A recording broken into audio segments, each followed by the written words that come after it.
कारोबार ऐसा होना चाहिए जिसमें रोज रोज नए क्लाइंट ना ढूंढने पड़े। कारोबार ऐसा होना चाहिए जिसमें सेल वॉल्यूम ज्यादा हो। कारोबार ऐसा होना चाहिए जिसमें रिपीट सेल बहुत ज्यादा आ रही हो। कारोबार ऐसा होना चाहिए जिसमें एक्सपेंशन के चांसेस बहुत ज्यादा हो। मैं सिर्फ एक शहर में बाउंड ना हो जाऊं बल्कि फैला सकूं कारोबार को और बहुत आसानी के साथ फैला सकूं। कारोबार ऐसा हो जिसमें मसाइल कम से कम हो। कारोबार ऐसा हो जिसमें आसानियां ज्यादा से ज्यादा हो। अगर आप हमेशा यही सोचते हैं और एक ऐसे कारोबार की तलाश में हैं, तो बिल्कुल आज आप एक परफेक्ट वीडियो पे आए हैं। आज हम एक ऐसा ही बिजनेस डिस्कस करने जा रहे हैं और इस वीडियो में मैं आपको सिर्फ बिजनेस का नाम बताने नहीं आया, बल्कि मैं आपको बताऊंगा कि इस बिजनेस में सेल्स कहां से आएंगी, इस बिजनेस में क्लाइंट्स कैसे बनेंगे, इस बिजनेस में जो माल इस्तेमाल होना है, जो प्रोडक्ट इस्तेमाल होनी है, वो कहां से आएगी, कहां से खरीदारी की जा सकेगी, इस बिजनेस में क्या क्या मसाइल पेश आ सकते हैं, उन मसाइल के साथ डील किस तरह से करना है, इस बिजनेस में प्रॉफिट कितना बनाया जा सकता है, इस बिजनेस को बढ़ाया किस तरह से जा सकता है, एक्सपेंड किस तरह से किया जा सकता है, और ऐसा प्रैक्टिकल नॉलेज जो इससे पहले आपके साथ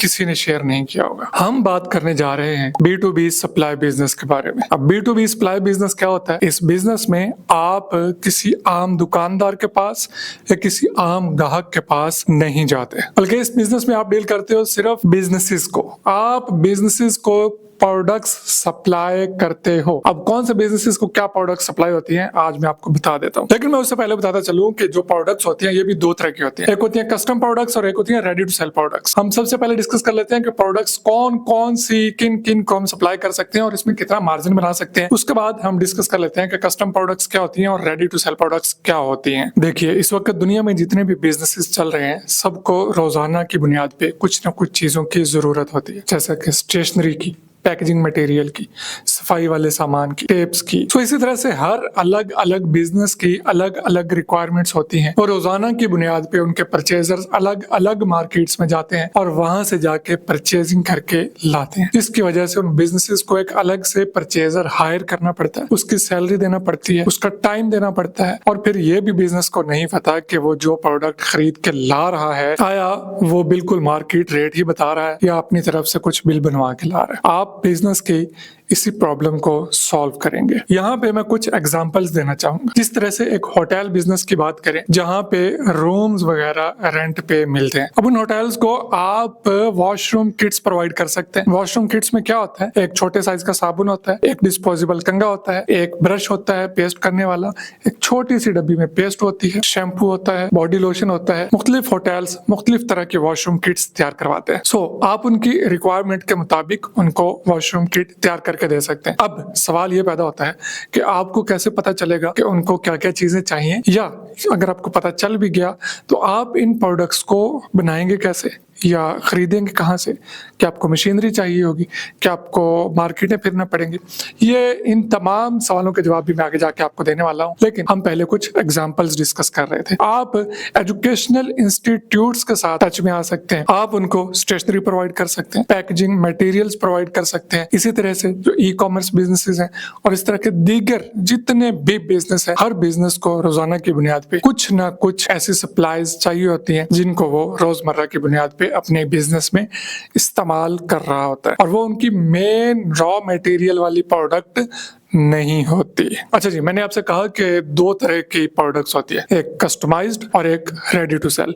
कस्टमाइज्ड प्रोडक्ट्स ऐसी प्रोडक्ट्स होती हैं जिन पे जिस बिजनेस को आप सर्विस दे रहे हैं उनके ब्रांड नेम की प्रिंटिंग हुई होती है। जैसा कि अगर आप किसी भी एक बड़े होटल में जाते हैं तो वहां पे जो आपको वॉशरूम किट मिलेगी उसकी जो सोप की डिब्बी होगी ऊपर वाली, उसके ऊपर उस होटल का नाम प्रिंट होगा। वहां पे जितनी भी चीजें आपको पैकेजिंग में मिलेंगी मोस्टली प्रोडक्ट्स पे उस होटल का नाम प्रिंट होता है। यही होती है कस्टमाइजेशन। आप होटल्स और मार्कीज को वाटर बोतल्स भी उनके नाम पे सप्लाई कर सकते हैं। आप किसी भी एक ऐसी कंपनी के साथ राब्ता करें जो वाटर बोतल्स फिल करती हैं, और आप एक ऐसे बिजनेस के साथ राब्ता करें जिनको वाटर बोतल्स रूटीन में चाहिए होती हैं। आप उनको ऑफर करें कि मैं आपके नाम के लेबल के साथ आपको पानी प्रोवाइड करता हूं, तो ऑब्वियसली वो आपको ज्यादा प्रेफर करेंगे बजाय इसके कि वो मार्केट में चलने वाले किसी भी लोकल ब्रांड को उठा के वहां पे रखें। इस बेस पे आप एक मिडल मैन का काम करते हुए ठीक ठाक पैसा बचा सकते हैं। इसी तरह से मैंने अपना कैरियर जो है वो एक कार्गो कंपनी से शुरू किया था, जहाँ पे मैं एक बुकिंग क्लर्क के तौर पे काम करता था। वहां पे जो टेप्स आती थी जिनसे हम कॉटन्स को बंद करते थे, उसके ऊपर उस कंपनी का नाम प्रिंट हुआ होता था। तो ये तमाम चीजें कस्टमाइज्ड में आ जाती हैं, मतलब कि क्लाइंट की मर्जी के मुताबिक चीजों को बना के देना। आप कहेंगे कि मेरे पास ना तो कोई मशीन है, ना मेरा प्रिंटिंग प्रेस है, ना मेरे पास कोई ऐसी चीज है जिससे मैं ये चीजें बना के उनको दे दूंगा। तो इसके लिए सबसे पहले आपने कुछ भी स्टॉक नहीं करना, ये बात जहन में रखिएगा। इस बिजनेस में सबसे बड़ा मसला स्टॉक है। आप गलत प्रोडक्ट आपने उठाई, सिलेक्ट की, स्टॉक कर ली, अब वो प्रोडक्ट अगले बिजनेस को चाहिए ही नहीं, तो ये आपकी सरदर्द बन जाएगी। ये डेड स्टॉक हो जाएगा, इससे सेल्स नहीं निकलेंगी और आपका पैसा हो जाएगा बाउंड। फिर आप कहेंगे कि अगर मेरे पास स्टॉक नहीं होगा तो ऑर्डर कहाँ से आएंगे। इसके लिए सबसे पहले आपने कुछ बिजनेस कैटेगरीज को सिलेक्ट करना है, उनकी लिस्ट बनानी है। आपके शहर में आपको कौन कौन से ऐसे बिजनेसेस लगते हैं जिनको रोजमर्रा बुनियाद पे कुछ ना कुछ आइटम्स चाहिए होती हैं। किसी को सफाई का सामान चाहिए, किसी को स्टेशनरी चाहिए, किसी को पैकेजिंग मटेरियल चाहिए, किसी को कस्टमाइज चाहिए और किसी को रेडी टू सेल चाहिए। उन बिजनेसेस की क्या क्या नीड्स हो सकती हैं, इनकी आपने एक अलग से लिस्ट बनानी है। फिर इन तमाम चीजों के कुछ सैंपल्स आपने आम मार्केट से कलेक्ट करने और इन सैंपल्स को लेके आप उन बिजनेसेस के पास चले जाएंगे कि हमारे पास ये प्रोडक्ट्स होती हैं, आपको इनमें से जो जो चाहिए बता दें, हम आपको मार्केट से बेस्ट रेट पे आपकी जगह पे डिलीवर करेंगे, जिससे आपका टाइम बचेगा, आपका पैसा बचेगा और आपको अलग अलग वेंडर से जाके जो परचेजिंग करनी पड़ रही थी, ये मसला भी खत्म हो जाएगा। अब लाजमी नहीं है कि हर बिजनेसमैन आते साथ ही आपको जब भी डालेगा और कहेगा जी जी मैं तो आपका इंतजार कर रहा, क्योंकि हो सकता है कि बहुत सारे बिजनेसेस ऑलरेडी कई लोगों के साथ लिंक हो। सो आपको एक नहीं बल्कि बहुत सारे बिजनेसेस के साथ मीटिंग्स रखना होंगे, उनको जाके अपने सैंपल्स देना होंगे, उनके सामने रखना होंगे। ऑब्वियसली वो आपसे टाइम लेंगे, वो कहेंगे ठीक है आप रख जाए, हम आपको बताएंगे। आपने उनका फॉलो अप करना है। तीसरे चौथे दिन बाद आपने उनको कॉल या मैसेज करना है कि मैं आपके पास सैंपल्स लेकर आया था, आपने क्या सोचा है, क्या डिसाइड किया है। अगर आपको मेरे रेट समझ आ रहे हैं, मेरी प्रोडक्ट समझ आ रही है तो बताएं हम कब से काम शुरू कर रहे हैं, बताएं आपका क्या ऑर्डर है, लिखवा दें, मैं आपका ऑर्डर आपको सप्लाई कर देता हूँ। पहले ऑर्डर कलेक्ट करेंगे, उसके बाद परचेजिंग करेंगे और उसके बाद उनको डिलीवर कर देंगे। कंफर्म ऑर्डर की ही परचेजिंग होगी। ये उस वक्त की बात है जब आप कारोबार शुरू कर रहे हैं। जैसे जैसे आपका कारोबार बढ़ता जाएगा, आपकी नेटवर्किंग बढ़ती जाएगी, आपके साथ फिक्स कस्टमर्स जुड़ते जाएंगे, उस वक्त आपको पता है कि मेरी ये चीज़ बिकती है, इस चीज़ की डिमांड है, तो उन प्रोडक्ट्स का स्टॉक करने में भी कोई हरज नहीं है। सबसे पहले तो ये कि वो बिजनेस आपसे क्यों परचेज करेगा, वो बिजनेस रोजाना आने वाले सेल्समैन से क्यों नहीं परचेज करेगा, वो बिजनेस आपकी लोकल मार्केट से जाके क्यों परचेज नहीं कर लेगा प्रोडक्ट्स, वो बिजनेस होलसेल मार्केट से जाके दूसरे शहर से परचेज क्यों नहीं कर लेगा सस्ते में। कोई भी बिजनेस, उसके पास इतना टाइम नहीं होता कि वो रोजाना 10 जगहों से अलग अलग जाके परचेजिंग करे। अगर वो कर रहा है तो वो सर दर्द उठा रहा है।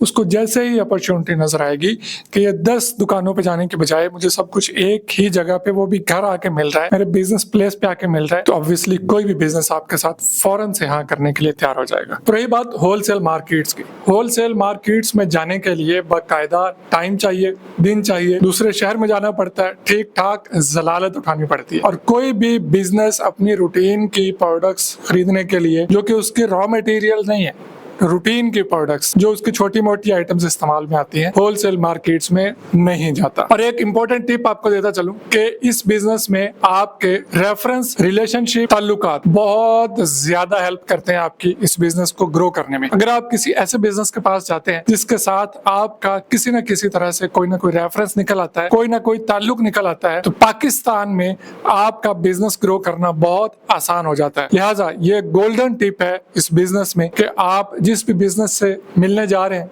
डील करने जा रहे हैं, कोशिश करें कि कोई ना कोई रेफरेंस निकाल के जाएं, कोई ना कोई ताल्लुक लेके जाएं, ताकि उनका आप पे एतमाद बन पाए और आपका बिजनेस जल्दी ग्रो कर पाए। अब हम 1 बाय 1 शुरू से चीजों को देख लेते हैं कि हमने करना क्या है। सबसे पहले आपने अपने शहर में मौजूद बिजनेसेस की एक लिस्ट बनानी है। उनमें से जिन जिन बिजनेसेस को आपने टारगेट करना है उनको साइड लाइन कर लेना है। फिर उसके बाद उन बिजनेसेस की जो जो जरूरियात है उनकी अलग से एक लिस्ट बनानी है। उनमें से जिन जिन प्रोडक्ट्स में आप डील करने का सोच सोच रहे हैं उनको अलग कर लेना है, फिर उन प्रोडक्ट्स के कुछ ना कुछ सैंपल्स आपने लोकल मार्केट से उठा लेने हैं और जाके उनके सामने रख देने हैं कि इन प्रोडक्ट्स में मैं डील करता हूँ। उसके साथ साथ आपने अपनी करीबी होलसेल मार्केट से उन प्रोडक्ट्स के होलसेल रेट्स भी ले लेने हैं। अगर आप पंजाब से हैं तो आप शालमी जा सकते हैं, अगर आप कराची साइड से हैं तो आप बोल्टन मार्केट का रुख कर सकते हैं, अगर आप पिंडी वाली साइड से हैं तो आप राजा बाजार की तरफ जा सकते हैं, अगर आप केपी के से हैं तो कारखानों मार्केट या इधर उधर की जो मार्केट्स वहां पे आप बेहतर जानते होंगे, आप उन मार्केट्स का विजिट करके रेट्स ले सकते हैं। जिस बिजनेस को आपने सैंपल्स दिए हैं 3 से 4 दिन के बाद उनका फॉलो अप लेंगे। अगर ऑर्डर कंफर्म होते हैं तो जो उनका ऑर्डर है अब वो आप होलसेल मार्केट से उठाएंगे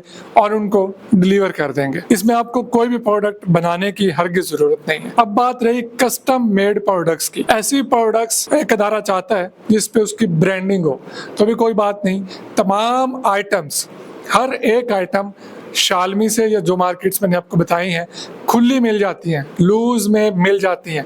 आपने सिर्फ उनकी पैकेजिंग बनवानी है उस ब्रांड के नेम के साथ जिसको प्रोडक्ट चाहिए, उनकी पैकेजिंग बनवा के प्रिंटिंग करवा के उनको आपने डिलीवर कर देना है। लेकिन याद रहे कि जब भी किसी का कस्टम ऑर्डर आपने पकड़ना है आपने कुछ पेमेंट्स एडवांस ले लेनी है। कम से कम इतनी पेमेंट लाजमी एडवांस ले लीजिए जिससे प्रिंटिंग्स मुकम्मल हो सके। खुदा ना खास्ता अगर कल को बिजनेस आपसे ऑर्डर उठाने में, प्रोडक्ट उठाने में टाल मटोल से काम लेता है या इनकारी हो जाता है तो आपका लॉस बिल्कुल नहीं होगा। पहले 1 महीने में आपने ज्यादा नहीं सिर्फ 5 बिजनेसेस को एक्वायर करना है। अगले 3 महीनों में आप इन 5 को 15 में कन्वर्ट करेंगे। अगले 6 महीनों में आप इस नेटवर्क को मजीद बढ़ाएंगे। 1 साल के अंदर अंदर आप अपने शहर से निकलकर आसपास के दूसरे शहरों में सर्विसेज देना भी शुरू कर सकते हैं। स्टेप बाय स्टेप आपकी प्रॉपर एक एजेंसी बन सकती है। आप मजीद लोगों को अपने साथ हायर कर सकते हैं, ज्यादा से ज्यादा एक्सपेंशन कर सकते हैं और आज एक छोटे से टेबल से शुरू होने वाला यह बिजनेस बहुत जल्द पूरे सूबे और फिर पूरे मुल्क में फैल सकता है।